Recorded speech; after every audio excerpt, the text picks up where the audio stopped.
Alors Nicolas, combien de temps déjà a duré ce match à Wimbledon? Il a duré 11 heures et 5 minutes, il me semble.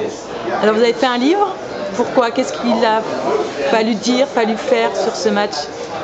Oui, c'est vrai j'ai écrit un livre avec Philippe Boin, qui est un ancien journaliste de l'équipe. Pour moi, c'était j'avais l'opportunité de revenir sur ce match, mais aussi sur l'ensemble de ma carrière.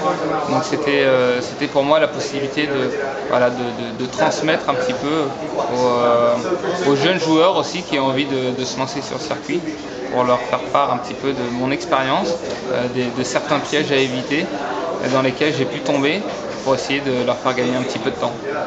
Ça reste aujourd'hui une défaite ou une victoire, ce match?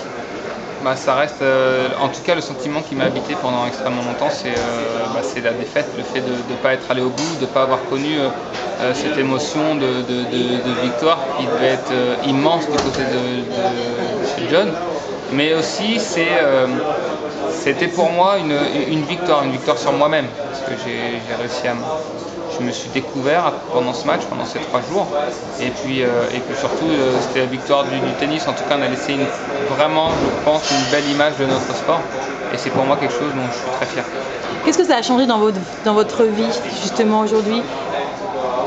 Il y a un avant, un après forcément. Oui, il y a un avant, un après, en tout cas pour moi en tant que joueur de tennis, parce que ce qui s'est passé pendant 3 jours, aujourd'hui je m'en sers pour être meilleur. L'aspect mental, l'approche du match, de la pression, même de dépassement de soi. Enfin, il y a beaucoup de choses sur lesquelles je peux m'appuyer. Et en même temps aussi, ça m'a amené un petit peu de notoriété. Le regard des gens a un peu changé par rapport à ça. Le regard des gens sur moi a changé. Et voilà, beaucoup de choses. En tout cas, je suis vraiment très heureux et très fier d'avoir vécu ces 3 jours, et j'ai essayé d'en parler du mieux possible dans mon livre. Et je crois que vous avez peut-être perdu le match, mais vous avez gagné un grand ami, non? Oui, c'est vrai qu'avec John, depuis, on est vraiment amis. Donc c'était pour moi quelque chose d'important, après, de pouvoir garder contact. Alors je ne pensais pas qu'on allait devenir aussi proches, mais on s'envoie très régulièrement des messages. Quand on se voit, on est heureux de partager des moments. Et ça, je pense que c'est quelque chose qui nous unira à vie.